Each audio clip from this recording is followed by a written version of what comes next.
Susmağı öyrən. Haqlı olmağa deyil, xilas etməyə çalış. Dinlə. Ən çox incidilən zaman sus. Gəl yanıma, sənə susmaq haqqında danışacağam. Qoy bütün dillər sussun və bütün dünya Rəbbin hökmünə məruz qalsın. Sus ki, mənim hökmlərim həyata keçsin. Rəbb müqəddəs məbədindədir.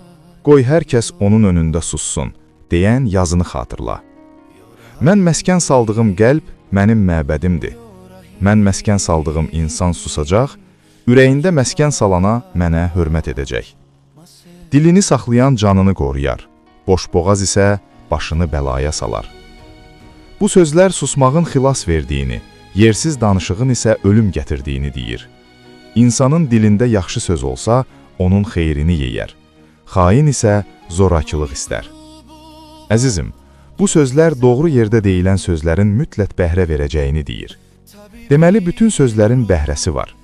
Xeyir və yerində deyilən sözün bəhrəsi xeyir, şər və yersiz sözünkü isə zorakılıq və ölümdür.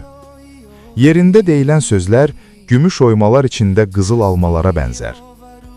Hə, əzizim, dilini saxlayan nə vaxt söz deyəcəyini, harada danışıb, harada susacağını bilir. Onun ağzından çıxan sözlər gümüş oymalar içində qızıl almalara bənzəyər. Yəni ki, sözün dərinliyi və kökü olar. Belə sözlərin qiyməti onun mənasında gizli olar. Xatırla, Davud nə dedi? Dilim öz həddini aşmasın. Susmağı öyrənmiş dil həddini aşmaz. Bəli, əzizim, mən bunlara görə istəyirəm ki, susmağı öyrənəsən. Çünki boşboğazlıq edən tutuquşu qəfəsdə sahibini əyləndirir, nə dediyini özü də anlamır. Amma qartal zirvələrdə gəzər və yalnızca müəyyən məqsədlə səs çıxarar. Mən səni zirvələrdə gəzdirmək istəyirəm.